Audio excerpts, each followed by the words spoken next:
Doctor Mohammad Yunus Nobel laureate, শান্তিতে Nobel laureate, তিনি বাংলাদেশে গত 10 মাসে তার সরকারের সময়ে যেই পরিস্থিতি তৈরি হয়েছে, এই প্রেক্ষাপটে এখন তিনি লন্ডনে যাচ্ছেন। আপনি লন্ডনে আছেন, আপনারা এর মধ্যে একটি কর্মসূচি পালন করেছেন, আমি দেখেছি। 9 তারিখের জন্য আপনারা আর কি প্রস্তুতি নিচ্ছেন, কি ভাবে তাকে অভ্যর্থনা জানাতে চান? হ্যাঁ, আপনাকে ধন্যবাদ। আমি বলতে চাই যে আমি একটু আগে বলেছি যে ঈদের জন্য সবাইকে শুভেচ্ছা জানালাম। সবাই ভালো আছেন কিনা জিজ্ঞাসা করলাম। ভালো থাকার চেষ্টা করছি, কিন্তু আমরা কেউ ভালো নেই। যেহেতু আমাদের মাতৃভূমি, আমাদের পবিত্র মাতৃভূমি, আমাদের পতাকা, আমাদের মানচিত্র, আমাদের সার্বভৌমত্ব নিয়ে এখন যেহেতু দেশের 18 কোটি মানুষই চিন্তিত, যে দেশের 50% উইমেন্স, তারা কিন্তু রাত্রে ঘর থেকে বেরোতে পারেন না। তারা আতঙ্কিত। তাদের বাচ্চারা ঘর থেকে যখন স্কুল কলেজে যায়, ইউনিভার্সিটিতে যায়, মানে শপিংয়ে যায়, তখন ফিরে আসতে পারবে কিনা এই চিন্তায় যখন আমাদের মা এবং বোনেরা আতঙ্কিত, সেই মুহূর্তে এই ঈদের সময়ে আপনি আজকে আমাকে আমন্ত্রণ জানিয়েছেন।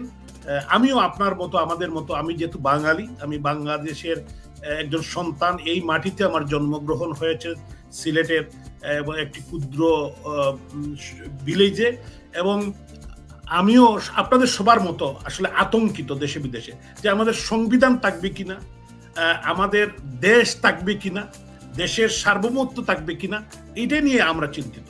রাজনৈতিক উত্থান এবং পতন, রাজনৈতিক পরিবর্তন, এটা কিন্তু সবসময় পৃথিবীর, যদি গণতান্ত্রিক পদ্ধতি আমরা দেখি, তো অবশ্যই পরিবর্তন হয়। আমরা দীর্ঘদিন ক্ষমতায় ছিলাম, ক্ষমতার থেকে একটি দল একবার যেতে পারে, আরেকটি দল আসবে, একটি ইলেকশন হবে, এটাই তো স্বাভাবিক নিয়ম। কিন্তু এই যে 5ই অগাস্টে যে মেডিকুলাস ডিজাইন মাস্টার প্ল্যান করে ডক্টর ইউনূস একজন নোবেল লরিয়েট, যদিও এই মুহূর্তে পৃথিবীর 6 জন নোবেল লরিয়েট কারাগারে আছেন, তারা বিভিন্ন ক্রাইমে তারা জেলের মধ্যে আছেন, তো আমরা আশা করছি 7 জন হয়ে যাবেন, যেহেতু হত্যা, খুন, রাহাজানি, এবং আপনি একজন মানে প্রতিদ্বন্দ্ব সাংবাদিক বাংলাদেশের, আপনি প্রথম আলো, কালের কণ্ঠ এবং অন্যান্য গুরুত্বপূর্ণ মিডিয়াতে কাজ করেছেন। আজকে মিডিয়ার প্রায় 160 জনের উপরে তারা আজকে, অনেকেই জেলে আছেন, অনেকেই আতঙ্কিত, অনেকেই বাড়ি ছাড়া বিদেশে আছেন, অনেকেই তাদের চাকরি হারিয়েছেন। তো এইটা তো কোনো সভ্য সমাজ বা কোনো গণতান্ত্রিক সমাজের রীতিনীতি নয়। হ্যাঁ, রাজনৈতিক কারণে আমি মেয়র অফ সিলেট, আমি আওয়ামী লীগের একজন নেতা, আমার উপর মামলা হতে পারে বিভিন্ন কারণে। তারপরে দেখতে হবে যে কোন কারণে আমার উপর, প্রায় আমি জানি যদ্দূর এখন পর্যন্ত মোর দেন 100 মিথ্যা মামলা হয়েছে। আমার জীবনে কাউকে আমি কোনো থাপ্পড়ও মারি নাই। আপনি যদি এবং আমার পারিবারিক যদি ট্রি দেখেন, যে ঐতিহাসিকভাবে আমরা কোনোদিন কোনো মানুষের সাথে খারাপ ব্যবহার করি নাই।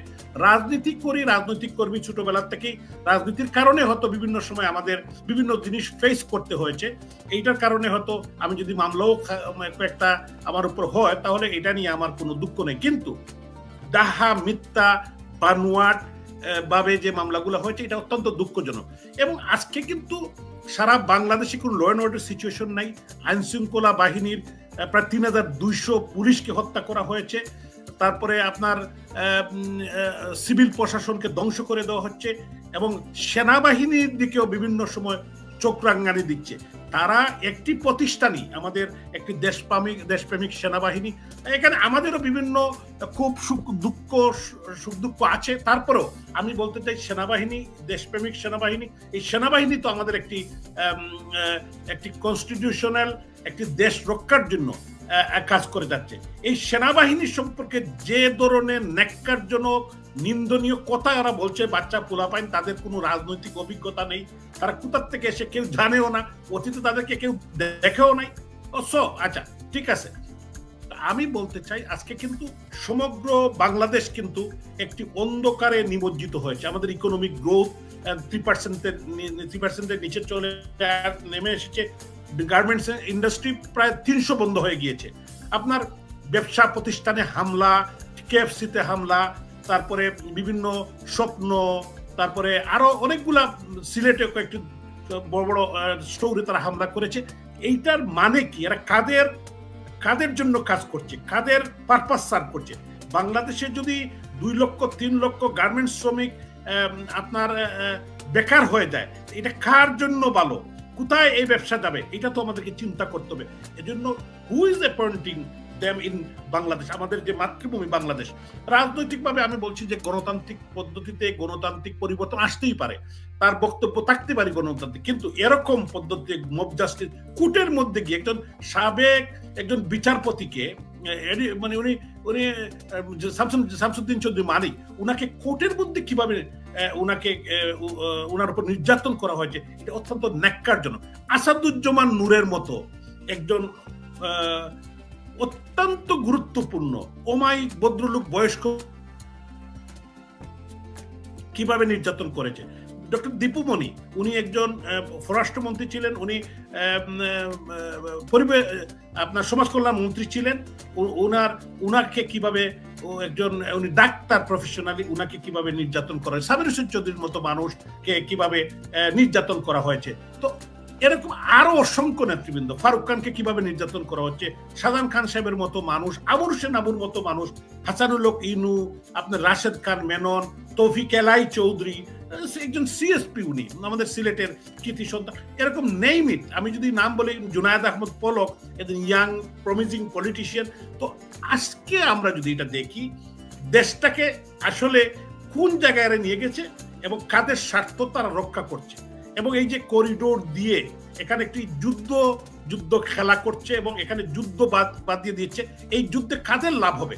আমরা কি আমাদের সেনাবাহিনী, আমাদের দেশের মানুষ কি রেডি ফর দ্যাট, যে আমরা একটি আমাদের থেকে বহুগুণে শক্তিশালী আপনার সেনাবাহিনীর দিক দিয়ে, আর্মসের দিক দিয়ে, এদের সাথে কি আমরা যুদ্ধে লিপ্ত হলে আমাদের দেশের ইকোনমিক কন্ডিশন বা দেশের বর্তমান পরিস্থিতি আমরা কি এটা খাবার করে নিতে পারবো? এবং এটা নিয়ে আমাদের দেশ কোথায় যাবে এবং দেশে কি গৃহযুদ্ধ লাগবে, যে দেশের কি অবস্থা হবে? কিন্তু আমি বলতে চাই যে আজকে আপনারা যদি একটু জিনিস দেখেন, এই দেশটাকে বেসিক্যালি ডক্টর মোহাম্মদ ইউনূস, উনাকে নোবেল পুরস্কার দেওয়াই হয়েছিল শান্তিতে।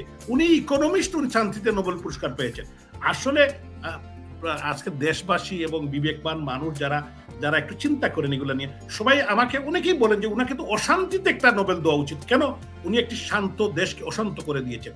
উনি কিন্তু জাতির পিতার সুযোগ্য কন্যা, আমাদের যিনি নির্বাচিত প্রধানমন্ত্রী জননেত্রী শেখ হাসিনাকে উনি এবং বঙ্গবন্ধুর কনিষ্ঠ কন্যা আমাদের অভিভাবক সদ্য শেখ রেহানা আপাকেও হত্যার জন্য উনি প্যারিস থেকে নির্দেশনা দিয়েছিলেন, যে উনি যদিও 8ই আগস্টে দায়িত্ব নিয়েছেন, উনি সেখান থেকেই উনার যারা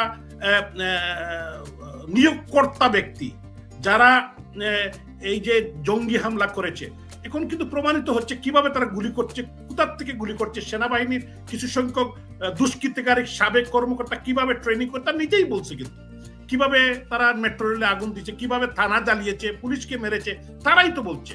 তো আমি বলতে চাই, উনি কিন্তু বঙ্গবন্ধুর কন্যাদেরকে হত্যা করতে চেয়েছেন, প্রধানমন্ত্রীকে হত্যা করতে চেয়েছিলেন, কারণ উনি একজন ক্ষমতা লিপ্সু মানুষ, ক্ষমতা উনি থাকতে চান। এখন কিন্তু উনি বলেছেন আমি নির্বাচনের জন্য এসেছি, আমি ইন্টারিম গভর্নমেন্ট। বাবা, তুমি যদি ইন্টারিম গভর্নমেন্টের প্রধান হও, তুমি জাপান, তুমি আমেরিকা, তুমি সৌদি আরবিয়া, তুমি লন্ডন, কেন কি কারণে যাও? তুমি তো যাও যে তোমার টেনিয়রটা বাড়ানোর জন্য। তুমি লন্ডনে আইসা ডিপ স্টেটের লোকজনকে এনে এখানে মিটিং করছো কেন?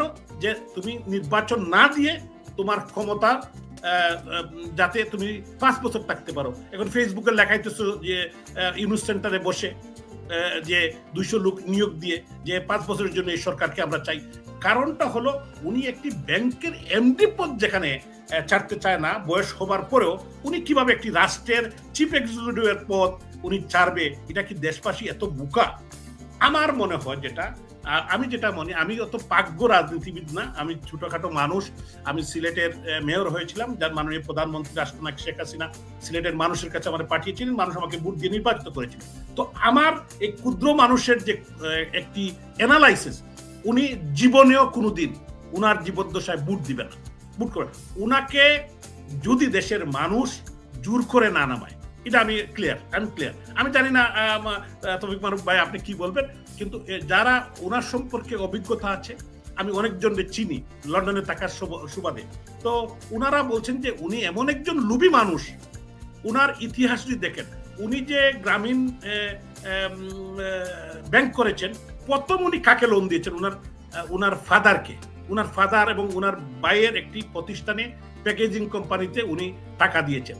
এবং উনি এখন কি করেছে, আদম ব্যবসার একটা লাইসেন্স নিয়েছেন। উনি প্রায় 700 কোটি টাকা মাফ করে দিয়েছেন। উনি আপনার আমাদের মাননীয় প্রধানমন্ত্রী রাষ্ট্রনায়ক শেখ হাসিনা 5ই আগস্টের আগে 750 কোটি রেখেছিলেন যে গরিবদের জন্য, গরিব মানুষদের সাহায্য করার জন্য। উনি এটা উনার গ্রামীণ গ্রামীণ ব্যাংকে নিয়ে গিয়েছেন। এর থেকে বোঝা যায় উনি কিভাবে একজন লুবি মানুষ। এবং উনার যারা এই যে সাথে যারা কাজ করে, নাহিদ, আসিফ, মাহফুজ, এরা কিন্তু, আসিফ নজরুল, তারা কিন্তু বিদেশে টাকা পাচার করছে। তারা কিন্তু পাচার করে তাদের পিএস এপিএসদের শত শত কোটি টাকার বিজনেস। এবং তাদের বউরও এটা তলের বিড়াল, কিন্তু মানে বেশি দিন হয় নাই তো, সবকিছুই কিন্তু এটা ছোট্ট দেশ। এবং এখন কিন্তু মানুষের ওয়াচডগের মধ্যে সবাই দেখতেছে, এখন হয়তো কিছু বলতেছে না, কিন্তু আপনি দেখেছেন যে আসিফের বাপের বাসায় প্রায় 150টি চালের বস্তা পাওয়া গেছে। উনি কে? উনার বাসায় কেউ থাকবে? উনার ছেলে হলো এলজেডি অ্যাডভাইজার, আর তারপর 150 বস্তা চাউল রেখেছে। এই যে দুর্নীতিবাদ, এবং এরা যে একটা দেশকে ধ্বংস করতে চায়, একটা দেশকে জোর করে 5ই আগস্টে দখল করেছে, এবং একটি জঙ্গি হামলা হয়েছে, সমস্ত জঙ্গিদেরকে জেল থেকে ছেড়ে দিয়েছে, এবং শীর্ষ সন্ত্রাসীদেরকে ছেড়ে দিয়েছে। এবং এরা অনেকগুলা, এই শীর্ষ সন্ত্রাসীরাই আসল যে মেসেজ যেটা হলো, তারা শীর্ষ সন্ত্রাসীর সাথে আগে তারা যোগাযোগ করেছে, এবং এখান থেকে জেল থেকে বসেই কিন্তু এরা হত্যাযজ্ঞ চালিয়েছে। এই যে আমাদের বস্তির যে ছেলেগুলা বিভিন্ন বস্তির থেকে ভাড়া করে লুক এনে এদেরকে দিয়ে তারা ছাত্রদেরকে হত্যা করেছে, শ্রমিকদের হত্যা করেছে, আন্দোলনকে বেগবান করার জন্য, শেখ হাসিনার পতনের জন্য, আওয়ামী লীগকে পতন ঘটানোর জন্য। এবং ডিপ স্টেটের 29 মিলিয়ন, এই যে আমাদের সুন্দরী কোটায় যে আপনার ভদ্র মহিলা রেজওয়ানা হাসান, উনি কিন্তু এবং উনার আরেকজন বদিউল আলম সাহেব, আরেকজন, সকল যারা এনজিও কর্তা, এনজিও কর্মী যারা, আমি কিন্তু চ্যারিটি ওয়ার্কার হিসাবে আমি অনেকদিন কাজ করেছি, আমার অভিজ্ঞতা আছে। এরা কি করেন এটা কিন্তু দেশবাসী সবাই না জানলো, আমাদের মতো কিছু লোকজন আমরা জানি যে ওনারা যে বিজনেস ক্লাসে চড়েন, ওনারা যে 7 স্টার 5 স্টার হোটেলে থাকেন, ওনাদের পরিবার পরিজন নিয়ে দেশ বিদেশে ঘুরেন, ওনাদের সাথে যারা থাকে তারা শত শত কোটি টাকা কিভাবে। এবং এদেরকে যদি ইনকোয়ারি হয় ভবিষ্যতে প্রত্যেকটি এনজিওকে বাংলাদেশে, আমি একটি কথা বলতে চাই, যারাই ক্ষমতায় আসুক না কেন, বাংলাদেশ একটি গণতান্ত্রিক প্রক্রিয়ার মধ্যে আসতেই হবে। কারণ এই দেশ 30 লক্ষ মানুষ রক্ত দিয়েছে, 3 লক্ষ মা বোন সবরম দিয়েছে। এই দেশ যুদ্ধ করে স্বাধীন হয়েছে। জাতির পিতা বঙ্গবন্ধু শেখ মুজিবুর রহমান 3টি মূল স্তম্ভ, গণতন্ত্র, সমাজতন্ত্র, ধর্মনিরপেক্ষতা, বাঙালি জাতীয়তাবাদের ভিত্তিতে এদেশের 7.5 কোটি মানুষকে ঐক্যবদ্ধ করে এই দেশ স্বাধীন হয়েছে। এই দেশের দল মত পার্থক্য থাকবে, রাজনৈতিক বিবাদ থাকবে, মতামত ভিন্ন থাকবে। এটাকে আমি মনে করি সমস্ত দেশপ্রেমিক যারা, সবাইকে ইউনাইটেড হতে হবে। যারা দেশ বিরোধী, দেশের স্বাধীনতা বিরোধী, যারা বাংলাদেশ চায় নাই, বাংলাদেশকে প্রকাশ্যে বিরোধিতা করেছে, আমাদের লক্ষ লক্ষ মানুষকে, মা বোনদেরকে পাকিস্তানিদের হাতে তুলিয়ে দিয়েছে, তারা বাংলাদেশে আজকে যখন রুল করছে, দূর করে ক্ষমতা দখল করছে, তখনই বুঝতে হবে এই দেশ কিন্তু, এই দেশের সার্বভৌমত্ব আজকে হুমকির মুখে। তো আমি আপনাকে, তৌফিক ভাই, আপনি আমাকে সুযোগ করে দিয়েছেন আজকের এখানে আমাদের সম্মানিত দেশবাসী এবং যারা এখানে মন্ডলী আছেন, আমি সবাই মিলেই এগিয়ে আসতে হবে দেশের জন্য, দেশমাতৃকার। এই জায়গাটিতে আমি একটু ইন্টারাপ্ট করছি আপনাকে। আমি যে প্রশ্নটি করেছিলাম যে আপনি যে বিবরণগুলো দিলেন গত 10 মাসে এই যে কার্যক্রমগুলো হলো, এরপরও তিনি লন্ডনে অর্থাৎ যুক্তরাজ্যে গিয়ে পুরস্কার আনার জন্য 9 তারিখ যাবেন। তো আপনারা সেখানে প্রতিক্রিয়া কি দেখাবেন? আপনারা বিভিন্ন কর্মসূচি, আমি আপনাকে বলি যে আপনি হয়তো জানেন যে আপনি খুবই একজন অত্যন্ত গুরুত্বপূর্ণ সাংবাদিক আমাদের বাংলা ভাষাভাষী। উনি এই পুরস্কারটি আসলে নেওয়ার কথা ছিল আমাদের মহামান্য রাষ্ট্রপতি, যিনি শাহাবুদ্দিন সাহেব, মহামান্য রাষ্ট্রপতি, উনি না আসার কারণে উনি আসছেন। এবং এটা একটা কিং চার্লস, যিনি উনার একটি অ্যাওয়ার্ড, এবং এটা আসলে মেইন ইস্যু এটা না উনি সাইড অনেক মিটিং করতে চান ওনার ক্ষমতা ইয়ে করার জন্য, লেঙ্গার করে উনি বাংলাদেশ বিমানকে বিক্রি করে দিচ্ছেন। ওনার সাবেক যিনি স্ত্রী, এই সাবেক স্ত্রীর ভাইয়ের কাছে এখন বিমানকে উনি, এই যে আমাদের পতাকা, আমাদের বাংলাদেশের পতাকা বাহী বিমান, বাংলাদেশ বিমানকে বিক্রি করে দেওয়ার জন্য একটা ষড়যন্ত্র। উনি বাংলাদেশকে মোটামুটি উনি যদি আর কিছুদিন 1 বছর থাকতে পারে, তার দেশের কোনো কিছু রাখবে না, উনি সব বিদেশির হাতে তুলে দিবে। কারণ উনি সেন্ট মার্টিন তুলে দিতে চায়, উনি আরাকান দের করিডোর দিতে চায়, উনি চট্টগ্রাম বন্দর দিয়ে দিতে চায়। উনি কিন্তু বেসিক্যালি উনার কমিটমেন্ট দেশের প্রতি, দেশের মানুষের প্রতি নাই। কারণ উনি বিদেশিদের পদলেহন করে উনি বড় বড় জায়গায় যাইতে চান, উনি আরামায়েশে থাকতে চান। আর আসলে তো উনার তো কোনো কিছুর অভাব নেই। তো এখানে আমি যদ্দূর, আমি আপনাকে একটা জিনিস বলি, প্রবাসী বাঙালিরা উনাকে সম্বর্ধনার জন্য উদ্গ্রীব, তারা উদ্গ্রীব হয়ে আছেন যে উনি যে দেশে যে 3,200 পুলিশ হত্যা করেছেন, প্রায় 1200 আওয়ামী লীগের নেতাকর্মী হত্যা করেছেন, দেশের সাধারণ মানুষ হত্যা করেছেন, শিল্পী সাহিত্যিকদেরকে নির্যাতন করেছেন, হাজার হাজার মামলা। এজন্য সমস্ত প্রবাসী বাঙালিরা, প্রবাসীদের 11ই জুন বুধবার ব্রিটিশ পার্লামেন্টের সামনে প্রবাসী বাঙালিদের পক্ষে একটি বিশাল এখানে আয়োজন হচ্ছে এবং এখানে একটা বিক্ষোভ হবে। উনি যাতে এখানে এই যে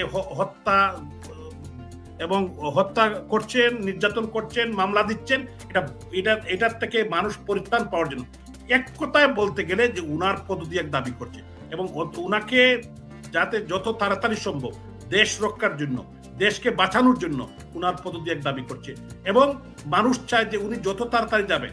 এবং আরেকটির সাথে সাথে আরেকটি কথা বলছে, এই যে হত্যাযোগ্য, খুন, রাহাজানি, আমাদের মানি লন্ডারিং, দর্শন, এগুলার জন্য উনার বিচারও চাচ্ছে। কিন্তু যে মানুষ কিন্তু উনাকে ছাড়তে চাচ্ছে না। দেখেন গ্রামীণ ব্যাংকে কিন্তু মানুষজন খেপেছে, গ্রামীণ ব্যাংকে মানুষ আক্রমণ করছে। যখনই সুযোগ পাবে এই গ্রামীণ ব্যাংক, গ্রামীণ ফোন, উনার কোনো কিছুই কিন্তু বাংলাদেশে থাকবে না। কারণ উনি যেভাবে নির্যাতন করছে, মানুষ কিন্তু মানে খুবই খেপছে। কারণ মানুষ কিন্তু দেশে বিদেশে খেপছে।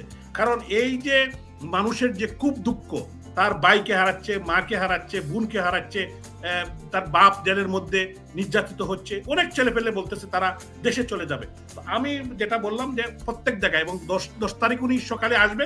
10 তারিখ উনাকে বিশাল আওয়ামী লীগের পক্ষ থেকে, আমাদের সহযোগী সংগঠনের পক্ষ থেকে বিশাল একটি প্রতিবাদ বিক্ষোভ মিছিল আছে এবং উনার পদত্যাগের জন্য, মানুষ হত্যার জন্য, খুনের জন্য, দেশ বিক্রির জন্য, বিমান বিক্রির জন্য, এর প্রতিবাদে উনাকে আজ পর্যন্ত এখনো আমি 2-1 লোক ছাড়া উনার পক্ষে কোনো লোক আমি দেখি নাই। অন্যান্য রাজনৈতিক দলের আজকে কিন্তু সবাই কিন্তু নির্বাচন চাচ্ছে। বাংলাদেশের যতটি মানে নিবন্ধিত দল আছে সবগুলাই কিন্তু তারা কিন্তু নির্বাচন চাচ্ছে। একমাত্র উনার যে কিছু মেডিকুলাস এই ডিজাইন, যারা এই হত্যাযজ্ঞের সাথে জড়িত, হত্যাযজ্ঞের সাথে জড়িত ছিল, দেশদ্রোহী যারা এবং বাংলাদেশে যারা বিশ্বাস করে না, তারা জানে যে নির্বাচন করলে তাদের জামানত বাজেয়াপ্ত হবে। এবং এই যে এনসিপির ছেলেপেলে যারা লাফালাফি করতেছে, আমি চ্যালেঞ্জ করতে চাই, তারা তাদের যে প্রতীকটা দিয়ে তারা 300 আসনে নির্বাচন করুক। যদি একটি সিটেও 2-3 হাজার করে ভোট পায়, তা আমি রাজনীতি ছেড়ে দেব। আর জামাত ইসলাম যদি বিএনপির সাথে ঐক্য না হয়, এনসিপি তারা সহ যদি একটা নির্বাচন করে, এই নির্বাচনে 5টির আসন, যদি 5টির থেকে বেশি যদি আসন পায়, আমি এইটাও আমি চ্যালেঞ্জ হিসাবে নিতে চাই। কারণ এদেরকে জনগণের, তারা জোর করে, যেহেতু তাদের মাসুল পাওয়ার, জঙ্গিরা তাদের সাথে অস্ত্র এবং এই ডিপস্টেটের মানি, পাকিস্তানি আইএসআই টাকা নিয়ে তারা বাংলাদেশে রাজনীতি করে। সো এই কারণেই কিন্তু তাদের মাসুল পাওয়ার আছে, কিন্তু বুটের রাজনীতি তারা করতে চায় না। বুট আসলেই বলে না বুট পিছিয়ে দাও, বুট নাই, বুট করবে না। এই জন্যই এই ষড়যন্ত্রকারী যারা, এরা দেশের রাজনীতি, এরা অতীতেও কিন্তু, এখন তারা আওয়ামী লীগকে ব্লেম দিচ্ছে যে আওয়ামী লীগ একতরফা ইলেকশন করছে, তারাই কিন্তু বাংলাদেশে যাতে ইলেকশনে পার্টিসিপেট না করে এই ষড়যন্ত্র কিন্তু এই দুষ্কৃতিকারীরা করেছিল। কারণ হলো, আপনি কনস্টিটিউশন রক্ষার জন্য নির্বাচন করতে হবে। নির্বাচনে কেউ আসলো না আসলো এটা হলো পরের কথা। এই কোন বিষয়টা হলো অ্যাকর্ডিং টু কনস্টিটিউশন, এই কনস্টিটিউশনকে রক্ষার জন্য, আমাদের সংবিধান রক্ষার জন্য দেশবাসীকে এবং প্রবাসী বাঙালিদের ঐক্যবদ্ধভাবে এই দেশদ্রোহী খুনি চক্রের বিরুদ্ধে আমাদের ঐক্যবদ্ধ আন্দোলন করার প্রয়োজন। এবং আওয়ামী লীগকে তারা নিষিদ্ধ ঘোষণা করেছে। মারুফ ভাই, আওয়ামী লীগের ইতিহাস বাংলাদেশের ইতিহাস, আওয়ামী লীগের ইতিহাস এই পতাকা মানচিত্রের ইতিহাস। 1958 সালের 7 অক্টোবর আইয়ুব খান সাহেব ফিল্ড মার্শাল, পাকিস্তানের লৌহ মানব যাকে বলা হয়, সেও কিন্তু আমাদের আওয়ামী লীগকে নিষিদ্ধ করেছিল। উনি কি পেরেছে? পারে নাই। সারা মানে এই অঞ্চলে আওয়ামী লীগ স্ফুলিঙ্গর মতো গড়ে গড়ে মাত বুন থেকে শুরু করে আওয়ামী লীগের জন্ম হয়েছে। এবং 1971 সালের 26শে মার্চ এহিয়া খান সাহেব উনি কিন্তু আওয়ামী লীগকে নিষিদ্ধ ঘোষণা করেছিল। পেরেছে না, আওয়ামী লীগের নেতৃত্বেই বাংলাদেশ স্বাধীন হয়েছে। 30 লক্ষ মানুষ রক্ত দিয়েছে জাতির পিতা বঙ্গবন্ধু শেখ মুজিবুর রহমানের নেতৃত্বে। 3 লক্ষ মা বোন বঙ্গবন্ধুর ডাকে সম্ভ্রম দিয়েছে। তারপরেও কিন্তু তারা পিছপা হয় নাই, বাংলাদেশ তারা স্বাধীন করেছে। এবং এই একটি স্বাধীন রাষ্ট্র আওয়ামী লীগের নেতৃত্ব হয়েছে। বাংলাদেশের সমস্ত স্বাধীনতার পক্ষের শক্তি এবং স্বাধীনতাকামী মানুষ সবাই আওয়ামী লীগের নেতৃত্বেই সেদিন যুদ্ধে অংশগ্রহণ করেছিল, দেশ স্বাধীন করেছিল। সেক্টর কমান্ডার যারা ছিলেন, মুক্তিযোদ্ধা যারা ছিলেন, সাংবাদিক, বুদ্ধিজীবী, সুশীল সমাজ এবং সিভিল প্রশাসনের লোকজন, ফরেন সার্ভিসের লোকজন, সমস্ত দেশপ্রেমিক, এয়ারফোর্স, নেভি, আপনার সেনাবাহিনীতে যারা ছিলেন, যারা মুক্তিযোদ্ধা ছিলেন, অংশগ্রহণ করে। অনেকেই অংশগ্রহণ করেন নাই, কিন্তু কিছু লোকজন করেছেন। ডক্টর ইউনূস উনি তো তখন আপনার যুবক ছিলেন, উনি কেন মুক্তিযুদ্ধে অংশগ্রহণ করলেন না? ওনার তো মুক্তিযুদ্ধের কোনো ইতিহাস আমরা দেখি না। তো এই থেকে বোঝা যায় যে উনি দেশপ্রেমিক না, উনি নিজেকে ফুলিয়ে পেঁপে উনাকে উনার নেইম এন্ড ফ্রেমের জন্য উনি কিন্তু ফুল পেজ অ্যাড দেন এনজিওর টাকায়, গরিবের টাকায়। আমার গরিবের টাকা দিয়ে আমি 1 লাখ পাউন্ড দিয়ে অ্যাড দিব? এটা উনার নেইম এন্ড ফ্রেম। উনার পিআর আছে, পিআর কোম্পানি, উনি চ্যারিটি ওয়ার্ক করে। পিআর কোম্পানি কেন? পিআর কোম্পানি মিলিয়নস পাউন্ড খরচ হয়। এটা কার টাকা? এটা কি আপনার টাকা, আপনার বাপের টাকা? না, আপনি তো গরিবের নামে, আমার দেশের মানুষের গরিবদেরকে বিক্রি করে আপনি টাকা নিয়ে আনেন গরিবের জন্য, গরিব মা বোনদের জন্য। আপনি গ্রামীণ ব্যাংক দিয়ে গরিবদের নামে টাকা এনে কি আমাদের মেয়েরা, আমাদের মায়েরা ফাঁসি লাগিয়ে কিন্তু আত্মহত্যা করেছে, টাকা দিতে পারে না। করি গ্রামীণ ব্যাংক একটা মানে কি বলবো যে কাবিলওয়ালার মতো যে ফাঁস লাগাই দিত। এরকম কিন্তু এই গ্রামীণ ফোন ডক্টর ইউনূসের এই যে গ্রামীণ ব্যাংক, এবং তারা এটা করেছেও, আজও করছে। আপনি দেখেন যে উনি গ্রামীণ ব্যাংকের যখন এমডি ছিলেন, উনার যখন বয়স হয়ে গেল, প্রত্যেকটি দেশের একটি নিয়ম কানুন আছে, বাংলাদেশ ব্যাংকের একটি নিয়ম কানুন আছে, গভর্নর একটা নিয়ম কানুন আছে। উনাকে যখন বলা হলো উনি যাতে এই বয়সের বেশি থাকতে পারবে না, উনি কিন্তু খেপে গেল। এরপরেই উনি কিন্তু ষড়যন্ত্র করা শুরু করলো জননেত্রী শেখ হাসিনার বিরুদ্ধে, আওয়ামী লীগের বিরুদ্ধে, পদ্মা বিজির বিরুদ্ধে। উনি কিন্তু সব জায়গায় গিয়ে, যেহেতু উনার অ্যাক্সেস আছে, উনি এটা বলা শুরু করলো।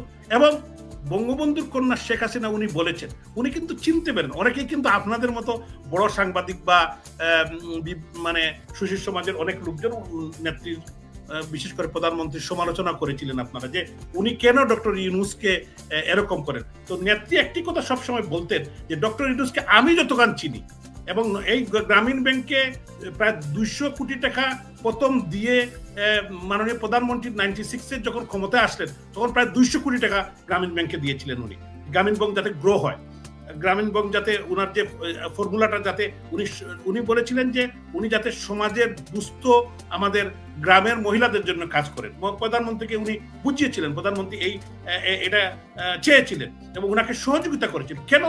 যাতে উনি সাধারণ মানুষের জীবন মান উন্নয়ন করেন। উনি কি করলেন? উনার জীবন মানের উন্নয়ন করলেন। আপনি যদি আরেকটা জিনিস দেখেন, গ্রামীণ ফোন কিন্তু এই সরকার 1 টাকায় দিয়েছিল। বঙ্গবন্ধু কন্যা শেখ হাসিনা 1 টাকায় উনি কি বিদেশিদের কাছে বিক্রি করে দিলেন। বিক্রি করে দিয়ে কি করলেন? উনি মিলিয়নস পাউন্ড এই গ্রামীণ ফোন। আজকে যে টাকা শেখ হাসিনার বিরুদ্ধে, আওয়ামী লীগের বিরুদ্ধে, মাননীয় প্রধানমন্ত্রীর বিরুদ্ধে যেটা আজকে স্পেন্ড হচ্ছে পৃথিবীর বিভিন্ন জায়গায়, লন্ডন সহ, এটা এই গ্রামীণ ফোন, গ্রামীণ ব্যাংক, গরিবের টাকা। উনার সাথে কাদেরকে নিয়েছেন? বাংলাদেশের যত উনার সমসাময়িক, উনার কাছাকাছি কাছের উনার যারা শিষ্যরা, যারা এনজিওর টাকা বিদেশ থেকে এনে গরিবের টাকা, তারা 5 স্টার হোটেলে থাকেন, বিজনেস ক্লাসে চড়েন, তাদের লাইফস্টাইল, তাদের 14 গোষ্ঠীর লাইফস্টাইল যদি দেখেন। এবং আমি এই জিনিসটা আমি আপনার মাধ্যমে আজকে বলতে চাই, এই এনজিও গুলাকে অবশ্যই অ্যাকাউন্টেবিলিটির ভিতরে নিয়ে আসতে হবে। এরা টাকা কোথা থেকে আনে, কিভাবে খরচ হয়, তাদের লাইফস্টাইল কিভাবে, অতীতে কিভাবে করেছে প্রত্যেকে, এবং প্রত্যেককে কিন্তু বিচার করতে হবে এদের, এবং এই এনজিওগুলার বিচার করতে হবে টাকা কোথা থেকে পাইল, তারা নিয়ে আসলো, কার জন্য কত টাকা খরচ হলো, এবং গাড়ি কেনার জন্য আপনার এনজিওর টাকা, গরিবের টাকা, ওনারা প্রাডো, তারপরে 5 স্টার সবচেয়ে বেস্ট হোটেল তারা গিয়ে থাকেন কক্সবাজারে। এই হইল এনজিও গিরির অবস্থা। তো এখন মানুষ এই যে উনি যে এই অপকর্মগুলো করছেন, তো এই যুক্তরাজ্য সরকার এগুলো কি আপনারা ওনারা কি এগুলো জানে? আপনারা তো মাঝে মধ্যে যতটা জানি আপনারা জানাচ্ছেন, তারা কি জানে? আমি একটা ব্যর্থতার কথা বলি। আমি তো বললাম আমাদের একটা ব্যর্থতার জায়গা হলো আমরা এই জিনিসগুলো আগে অ্যাড্রেস করি নাই, সত্যি কথা। এখন কিন্তু শুধু আমরা নয়, দেশপ্রেমিক যারা, দেশকে যারা ভালোবাসেন, দেশের মানুষ যারা, এই প্রবাসে ডাক্তার, ইঞ্জিনিয়ার, প্রফেসর, তারা কিন্তু এই কাজটাতে নিজে উদ্যোগী হয়ে, কারণ তারা দেশকে ভালোবাসে, এই দেশকে রক্ষা করতে হবে, তাদের একটি কথা, তারা আমাদের কাছে ছুটে আসেন, আমরা যারা রাজনীতি করি, বলেন যে আপনারা কি করছেন, এই দেশকে বাঁচাতে হবে, দেশ রক্ষা করতে হবে। 1971 সালের মুক্তিযুদ্ধে যেভাবে সমস্ত বাঙালিরা ঝাঁপিয়ে পড়েছিল, আজকে কিন্তু দল মতের ঊর্ধ্বে উঠে কিন্তু মানুষ এই ইউনুস হটাও, এরকম স্লোগান উঠছে যে হটাও ইউনুস, বাঁচাও দেশ, শেখ হাসিনার নির্দেশ। তো এই যে আজকে যে জননেত্রী শেখ হাসিনা, যেহেতু উনি রাজনৈতিক নেত্রী, বাংলাদেশের প্রধানমন্ত্রী, স্বাধীনতার সপক্ষের সমস্ত শক্তি under the leadership of her excellency Sheikh Hasina, মাননীয় প্রধানমন্ত্রীর নেতৃত্বে তারা কিন্তু আবারও জননেত্রী শেখ হাসিনাকে ক্ষমতায় দেখতে চায়, আবারও উনি যাতে দেশের দায়িত্ব নেন, কারণ ওনার যে ডাইনামিক লিডারশিপ, উনি যেভাবে দেশের মানুষের জন্য পদ্মা ব্রিজ, 4 লাইন, স্বাস্থ্য খাত, আপনার শিক্ষা খাত সহ প্রত্যেকটি খাতে যেভাবে দেশকে, মেট্রো রেল থেকে শুরু করে প্রত্যেকটি আমাদের বিমানবন্দরের টার্মিনাল 3 সহ যেভাবে দেশকে এগিয়ে নিয়ে গেছিলেন, দেশের যে ইকোনমিক গ্রোথ হয়েছিল এবং দেশে বিশ্বে দেশ যেভাবে এগিয়ে গিয়েছিল এবং আরো যেত, আজকে দেশকে এই আমাদের অগ্রযাত্রাকে তার থামিয়ে দিয়েছে প্রতিমধ্যে। হ্যাঁ, বিভিন্ন সময় বিভিন্ন, এটা বলতে পারেন যে গণতান্ত্রিক পদ্ধতিতে বিভিন্ন সময় বিভিন্ন নির্বাচন নিয়ে বিভিন্ন কথা উঠেছে, এটা আমি অস্বীকার করব না, কিন্তু একটি দেশের সার্বভৌমত্ব, একটি দেশের সংবিধান টিকিয়ে রাখতে হলে আপনাকে নির্বাচন করতেই হবে। এখন যদি যারা ষড়যন্ত্র করে দেশ বিরোধীরা, জঙ্গিরা, তাহলে তো এখানে সরকার বা মাননীয় প্রধানমন্ত্রীর কিছু করার নেই। তো আমি বলতে চাই, এখন কিন্তু মানুষ আবার যারা ভুল বুঝেছিল, 5ই অগাস্টে যারা আওয়ামী লীগের বিরুদ্ধে, মাননীয় প্রধানমন্ত্রী শেখ হাসিনার বিরুদ্ধে, এই ছাত্রদের যে মেডিকুলাস ডিজাইন মাস্টার প্ল্যানের মধ্যে, এই যে ডক্টর ইউনুস এবং জঙ্গিদের মাস্টার প্ল্যানের মধ্যে যারা ইনভলভ হয়েছিল, তারাও কিন্তু আজকে বুঝতে শুরু করেছে, তারাও বলছে যে আমরা ভুল হয়ে গেছে, আমরা তো এরকম চাই না, এই দেশ তো আমরা এরকম দেখতে চাই না, আগেই তো আমরা ভালো ছিলাম, আমাদের শেখ হাসিনাতে আস্থা, শেখ হাসিনাই আমাদের জন্য পারফেক্ট লিডার ফর বাংলাদেশ। তো এইটা যদি কোনো সময় আগামী দিনে আমি বিশ্বাস করি তারা একটি নির্বাচন তো, অবাধ সুষ্ঠু নির্বাচন তো চায়, এবং অবাধ আপনার অস্ত্র উদ্ধার হোক, এসএসএফ এর অস্ত্র তারা লুট করেছে, পুলিশের অস্ত্র লুট করেছে, বিদেশ থেকে তারা অস্ত্র নিয়ে এসেছে। হ্যাঁ, এই অস্ত্র উদ্ধারের পরে একটি সুষ্ঠু অবাধ নিরপেক্ষ নির্বাচনে জননেত্রী শেখ হাসিনার নেতৃত্বে আওয়ামী লীগ নির্বাচনে অংশগ্রহণ করা, তারাই অংশগ্রহণ করুক, দেখা যাক কত দানে কত চাল। কারণ দেশের মানুষ আবারও শেখ হাসিনার প্রতি, নৌকার প্রতি, আওয়ামী লীগের প্রতি আস্থা রাখবে বলে আমি বিশ্বাস করি। আওয়ামী লীগকে তারা নিষিদ্ধ ঘোষণা, তারা কে? তারা নিজেই তো অবৈধ, তাদের তো কোনো বৈধতা নাই, দেশের মানুষ তো তাদেরকে বিশ্বাস করে না, বিশ্বের মানুষ তো বিশ্বাস করে না, কেউ তো তাদেরকে মানে না। এবং ইউনূসের নেতৃত্বে, ডক্টর ইউনূসের নেতৃত্বে কোনো নির্বাচন, কোনো সম্ভাবনা নাই নিরপেক্ষ হওয়ার। উনি তো এনসিপি উনাকে ক্ষমতায় বসিয়েছে, উনি নিজেই তো বলেছেন যে আমার ত্রাণকর্তা, আমাকে ছাত্ররাই বসিয়েছে, এই ছাত্ররাই তো আজকে এখন তারা ক্ষমতায় যেতে চায়, তারা দল করেছে, তার মানে উনি করেছেন দল, উনি দলের প্রধান ইনডাইরেক্টলি। তো একটি দলের একজন লোককে দিয়ে কোনো নির্বাচন সুষ্ঠু হতে পারে না, এবং ডক্টর ইউনূসকে কেউ বিশ্বাস করে না, বিএনপিও বিশ্বাস করে না, আরো প্রায় 28টি দল না 29টি দল দেখলাম, কেউ বিশ্বাস করে না। জামাত ইসলাম করে, কারণ জামাত ইসলাম তারা ইসলাম কায়েম করবে এবং তারা বাংলাদেশে ইসলামী শাসন কায়েম করবে, কিন্তু উনি করেন সুদের ব্যবসা, ডক্টর ইউনূস করেন সুদের ব্যবসা। দেখেন এখন তারা কিছু বলে না। তো বিষয়টা হলো তারা ক্ষমতা লোভী, তারা ক্ষমতায় যাবে। এখন তাদের যে স্ট্র্যাটেজি জামাত ইসলামের, তারা যেটা চায়, তারা তাদের কথা হলো যে নির্বাচন যতদিন দেরিতে হয়, আমরা তো ক্ষমতায় আছি, এখন তারা প্রশাসন ডিসিএসপি তারা বসাচ্ছে, তারা বিজনেস করছে। জামাত তো একটা বিজনেস ভেঞ্চার, তাদের নির্বাচনী কোনো ইয়ে নাই। তারা দেখছে যে নির্বাচন হলে তাদের কোনো সিট মিট পাবে না। হ্যাঁ, বিএনপি যদি দয়া করে যদি কিছু সিট দেয়, হয়তো কিছু সিট পেতে পারে, না হলে তো জামাত ইসলামের কোনো চান্স নাই। এটা কিন্তু সত্য কথা, দেশের বর্তমান প্রেক্ষাপট। এটা কিন্তু তারা নিজেও জানে। আপনি অনেকগুলো বিষয় তুলে আনলেন এবং বাস্তব অর্থে এই গত 9-10 মাসে দেশের যা অবস্থা, ডক্টর ইউনূস যা করছেন এবং তার সাঙ্গপাঙ্গরা যা করছে, আপনি রীতিমতো তার একটি বিবরণ তুলে ধরলেন। তো এর প্রেক্ষিতে আমি শেষ পর্যায়ে চলে এসেছি, কারণ আরো অনেক কিছু আপনার কাছ থেকে জানার ইচ্ছা ছিল, কিন্তু সময়ের কারণে আজকে না, আরেকদিন অন্য আরো কিছু বিষয়ে জানবো। করেন যে এই আমি যতটুকু শুনলাম যে 9 তারিখ যখন ডক্টর ইউনূস লন্ডনে আসবেন, তাকে আপনি বললেন সম্বর্ধনা বা অভ্যর্থনা, এবং অন্যান্য ভাবে আমি জানলাম যে আপনারা কালো পতাকা দেখাবেন, এমনকি পুরান জুতা স্যান্ডেল নাকি সংগ্রহ শুরু করেছেন। তো এইগুলো দিয়ে কি করবেন যদি একটু বলেন আপনার।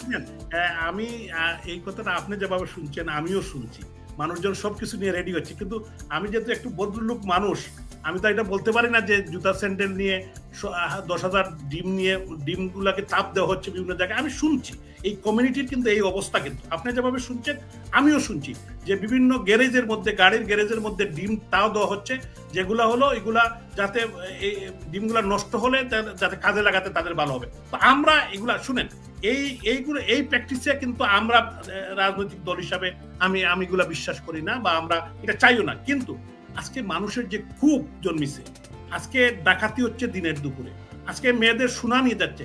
আমি শুনেন, ধানমন্ডিতে তাকেন অনেক গুণীজন উচ্চ শিক্ষিত, তারা 5 তারিখে খুশি হয়েছিলেন, লাফালাফি আমি দেখেছি। হ্যাঁ, এখন কিন্তু কান্নাকাটি, রাত্রে সন্ধ্যার পরে উনি একা বাড়াইতে পারেন না। তো ওদের এরকম আমি দেখেছি। তো তারা কিন্তু এখন ইউনূসকে, ওনারা আগে ইউনূসকে বলতেন যে উনি ডক্টর ইউনূস বোধহয় এমন একজন ব্যক্তি যে পৃথিবীর মধ্যে একজন মানে নোবেল উনি লরিয়েট। তো নোবেল লরিয়েট, আমি তো বললাম 6 জন জেলে আছেন এই মুহূর্তে ক্রাইম করে পৃথিবীর বিভিন্ন দেশে, আমাদের পার্শ্ববর্তী একটি দেশে একজন আছেন।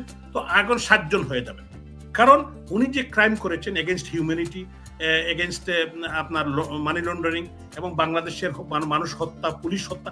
এই যে পুলিশের একটা ভুল, সিরাজগঞ্জে বলছে আমার প্রেগনেন্ট বাচ্চা, আমার পেটে বাচ্চা, তারপরে তারা হত্যা করেছে জঙ্গিরা। পুলিশ তো জনগণের জন্য কাজ করে, পুলিশের যখন হামলা করে পুলিশ কি করবে? আপনাকে যদি কেউ হামলা করে আপনি কি করবেন? আপনি তো সেলফ ডিফেন্স করবেনই। তো বিষয়টা হলো, যারা এটা করছেন তারা কি মনে করেন যে কিয়ামত পর্যন্ত ডক্টর ইউনূস, এই রেজিম, এই বাচ্চাগুলো থাকবে, এই দুষ্কৃতিকারীরা থাকবে, যারা জেল থেকে জঙ্গিদেরকে ছেড়ে দিয়েছে, জেল ভেঙে মানুষ বাইর করছে, কোর্টে না গিয়ে তারা করছে, শীর্ষ সন্ত্রাসীদের ছেড়ে দিয়ে মানুষ হত্যা করেছে। তো এই জন্য এর বিচার হবে যে হবে। এই যে তাজুল, অ্যাডভোকেট তাজুল, শিবিরের এক সময় নেতা, তাকে, সে ছিল জামাত ইসলামের নেতাদের, যুদ্ধাপরাধীদের আপনার মামলার অ্যাডভোকেট, তাদের পক্ষে লড়েছে। আজকে তাকে আপনার আইসিডি কোর্টের দেওয়া হয়েছে, আপনার প্রসিকিউটর দেওয়া হয়েছে। তো সে কি করছে? সে ওই যে আগের থেকেই যে এটা ডিজাইন করে 70 সালে কি হয়েছিল, 75 সালে কি হয়েছিল, সব ডিটেলস। বেসিক্যালি যেটা দেখলাম তার বক্তব্য থেকে, যে মুক্তিযুদ্ধ একটা অপরাধ, দেশ যারা স্বাধীন করেছিল, বঙ্গবন্ধু থেকে শুরু করে বঙ্গবন্ধু কন্যা শেখ হাসিনা, জাতীয় 4 নেতা হাসানুল হক ইনু, রাশেদ খান মেনন, আমর হোসেন আমু, মুক্তিযোদ্ধা যারা, আপনার এই দেশকে তারা কেন ভালোবাসলেন, এই দেশের প্রতি তাদের কেন কমিটমেন্ট, মুক্তিযোদ্ধার, এটাই তাদের টার্গেট। এই তাজুলের বাচ্চা Tajul, sorry to say that, সে তার এটা বুঝা উচিত। তার মতো তাজুল সে বঙ্গবন্ধুর কন্যা শেখ হাসিনাকে সে রায় লিখে ফেলাইছে। ডক্টর ইউনূস, আসিফ নজরুল্লাহ, তার রায় কি হবে এটা সবাই জানে, তারা রায়টা লিখে ফেলছে। তো তাদের তো মনে করা উচিত, এখনো মৌরদের 50% মানুষ বঙ্গবন্ধুর আদর্শ, শেখ হাসিনার জন্য রাজনীতি করে। শেখ হাসিনার প্রতি তাদের আস্থা, বিশ্বাস আছে। বাংলাদেশের একটি মুক্তিকামী, একটি স্বাধীনতাকামী, একটি গণতান্ত্রিক গণতন্ত্রমনা মানুষ বেঁচে থাকতে, আওয়ামী লীগের নেতাকর্মী বেঁচে থাকতে, ওদের প্রভুরাও যেরকম পারে নাই, পাকিস্তানিরা পারছে বঙ্গবন্ধুরে ফাঁসি দিতে, আগরতলা ষড়যন্ত্র পারে নাই, তারপরে 71 সালেও পারে নাই। তারা জননেত্রী শেখ হাসিনাকে, বঙ্গবন্ধুর কন্যাকে হত্যা করতে 75 সালে চেষ্টা করেছিল, আল্লাহ তাআলা বাঁচিয়ে রেখেছেন। বঙ্গবন্ধুকে যদিও তারা হত্যা করেছে, 21শে আগস্টে করেছিল, চেষ্টা করেছিল, পারে নাই। 5ই আগস্টে বঙ্গবন্ধুর 2 কন্যা, আমাদের প্রাণপ্রিয় নেত্রী রাষ্ট্রনায়ক শেখ হাসিনা, বঙ্গবন্ধুর কনিষ্ঠ কন্যা শ্রদ্ধেয় শেখ রেহানা আপাকে তারা হত্যা করতে চেয়েছে, পেরেছে, আল্লাহ তাআলা তাদেরকে বাঁচিয়ে দিয়েছেন। তো আমি বিশ্বাস করি সময় দিন বেশি দূর নয়, এই তাজুলদের বিচার বাংলার মাটিতে হবে। এবং আমি শুনেছি লন্ডনে একটি কাউন্টার, যারা বিজ্ঞ কিউসি, তারা একটি ওপেন কোর্ট, এই যে যুদ্ধ অপরাধী, এই যে আপনার যারা মেডিকুলাস ডিজাইন, যারা হত্যাকারী খুনি রেজিম, ডক্টর ইউনূস, তাদেরকে একটি গণ আদালত করার, তাদের জন্য একটি গণ আদালত করার জন্য একটি প্রস্তুতি নিচ্ছে তারা, যে এই যে মেডিকুলাস ডিজাইন করে কিভাবে মানুষ হত্যা, এবং এখন যে জুডিশিয়াল কিলিং, এখন চিফ জাস্টিস তারা বসাইছে, প্রত্যেক বিচারপতি থেকে তারা বসিয়েছে, অনেক বিচারপতিকে বাইর করে দিচ্ছে, পুরো কনস্টিটিউশনের কোনো বালাই নেই। তো এইগুলার বিচার বাংলাদেশে হবে। এবং এই যে একদম, আপনাকে অনেক ধন্যবাদ। সব অপরাধীর বিচার হবে, এই প্রত্যাশা নিয়ে আজকের মতো শেষ করছি। আবার অন্য কোনো দিন আপনার সঙ্গে অন্য কোনো বিষয়ে যুক্ত হব। ধন্যবাদ তৌফিক মারুফ ভাই, আপনাকে অসংখ্য ধন্যবাদ। এই মুহূর্তে যারা আপনার সাথে, আমার সাথে সারা দেশে বিদেশে প্রবাসে আছেন, সবাইকে ধন্যবাদ জানাই, কৃতজ্ঞতা জানাই আমার কথা শোনার জন্য। আমি খুব ভালো বলতে পারি